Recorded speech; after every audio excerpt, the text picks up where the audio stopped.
ワンピースは実在する。俺はモンキー D ルフィ、お前らを超えて海賊王になる男だ。人の夢は終わらねえ。 Welcome to Nerdville. You'll never find a more wretched hive of scum and villainy. We must be cautious. Hello there, everyone. I'm Turtles. And I'm Fanfi. This chapter, Lucci decides to take advantage of the Straw Hat's stupidity by attempting to assassinate Stella, while Kizaru closes in on the Labo Stratum. This week's cover art is amazing. We have the whole Straw Hat crew eating pizza together with some flamingos participating, as Jinbei and Sanji looks like are in the back preparing even more. This is referring to last chapter where Bonnie and Luffy were talking about how much they wanted to eat pizza. The chapter starts with the Battle of Egghead carrying on, with the Marines doing their best to stop the pacifistas from shooting their lasers by firing the cannons, when suddenly, the ship is lifted in the air. We see a huge panel of weaponized sea beasts destroying the battleship. We finally get to see some more Vice Admirals in action, where they fight back against the Sea Beasts and the Pacifistas. We notice one of the Vice Admirals has a robotic arm reminiscent of Zephyr in Film Z. Could his arm also be Sea Prison Stone? Cutting back to the Labo Stratum, Usopp is observing the fight outside. As Vegapunk reminds us of the Pacifista control hierarchy, the group realizes that Kizaru is going to take control of the Pacifistas. Brook reminds us of their dark history with the Admiral on Sabaody. Stella apologizes to Sentomaru for making him fight his mentor, and understands if he chooses to flee. Returning to the battlefield, Kizaru kicks Sentomaru at light speed, sending him flying, reminding him that he should surrender. Borsalino pursues with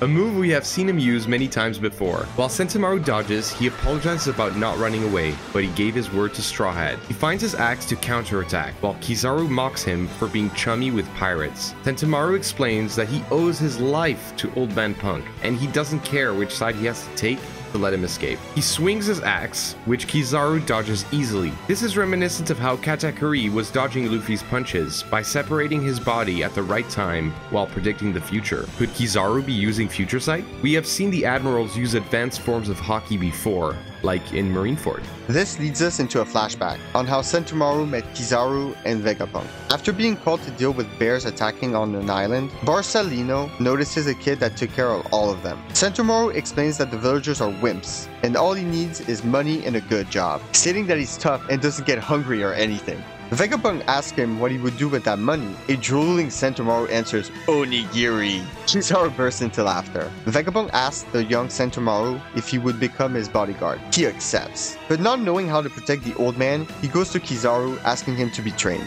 Cutting back to the present, Kizaru breaks his serious demeanor and mentions how cute his former disciple was. Sentomaru responds with his Ashigara palm. Kizaru takes the attack, mentioning his guard is nothing to sneeze at either. Oh, come on, you invincible son of a bitch! Countering with a huge laser beam, taking him out.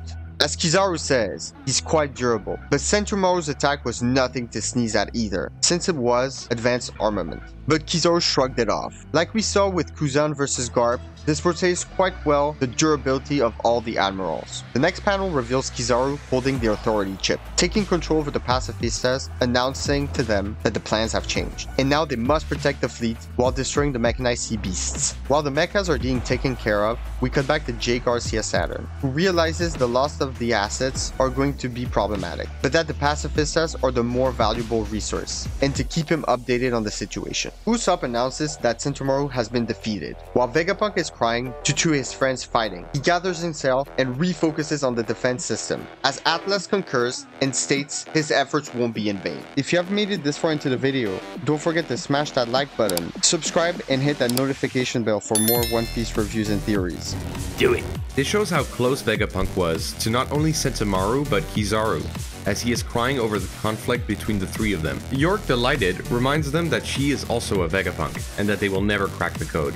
Stella tells them to focus due to the fact that Kizaru could make it through at any moment because of his devil fruit. As Kizaru prepares to teleport, he reminisces about the events of Sabaody. We go back to Luffy's group, where the Vega Force 1 is carrying the Sunny back to the island. Luffy immediately notices someone's presence as the emergency sirens go off. Lilith is surprised since no one should be able to get through the barrier.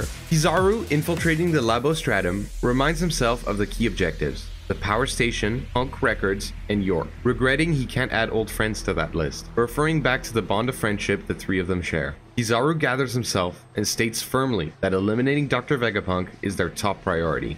Everyone loses their composure due to Kizaru's arrival. Nami mentions that Luffy and the others are making their way back as Usopp and Brook plead him to hurry. While Stella is trying to hack the barrier, Stussy reacts to Lucci making his move, thrusting forward with his famous Shigan! Stussy barely intercepts the attack, falling to the floor, injured. This was bound to happen. As we stated in the previous chapter, it made no sense as to why Lucci and Kaku were left to their own devices. What is wrong with you people? And not immediately trapped within the bubbles like the four Seraphim. Luffy, for Lucci, is the only person capable of stopping him, so him being gone while Kizaru appears was the perfect opportunity to take action. This shows how cunning Lucci is, and he is more reserved than we thought, since in chapter 1076, he flat out stated their intention of killing the 7 Vegapunks and taking revenge on Stussy. This declaration was intentional, a mask to show them that he has been caught and has no reason to lie. The dumber he looks, the easier it is for him to plant something devious. Sanji retaliates by taking the bubble gun, incapacitating Kaku and moving towards Lucci. Zoro engages him into a fight, stating that he lacks a spine. The assassin defiantly answers that they're all dead anyways. Now then, him and Kizaru are working together, as Zoro breaks through the wall, ejecting him and Lucci. Could this be leading to a 1v1 between Zoro and Lucci? The fact that they're moving in separate areas seems to confirm this, as keeping Lucci away from Stella is essential, and there is no way that Lucci could take on Zoro, Sanji, and Jinbei, as well as the rest of the crew. Zoro and Lucci seem to be around the same level, Yonko commander. We return to Kizaru, who notices the Gundam, walking towards the laboratory. He also notices someone's presence, then says, The next panel reveals Luffy kicking Kizaru with a Conqueror's coded kick, blocked by the Admiral. Kizaru states that Luffy is cheeky as ever, and Luffy responds that they are 100 times stronger than they were 2 years ago. This cliffhanger is great, as it is going to lead into a chapter where we see a Yonko fight an Admiral. Luffy is currently at that level, and this is going to be an epic fight. As for the Admirals, Akainu got a lot of shine early in the story at Marineford. We only recently saw Kuzan in a serious fight against the legendary hero Monkey D. Garp. Finally, we will get to see the last member of the original trio spring into action. Since previously, we only got to observe small skirmishes like against Riley and Zephyr. We hope this fight doesn't end lickety-split. This is our review of chapter 1091 of One Piece. Hope you enjoyed, and don't forget to leave a comment, positive or negative, we just need the engagement. See you next time. Peace out!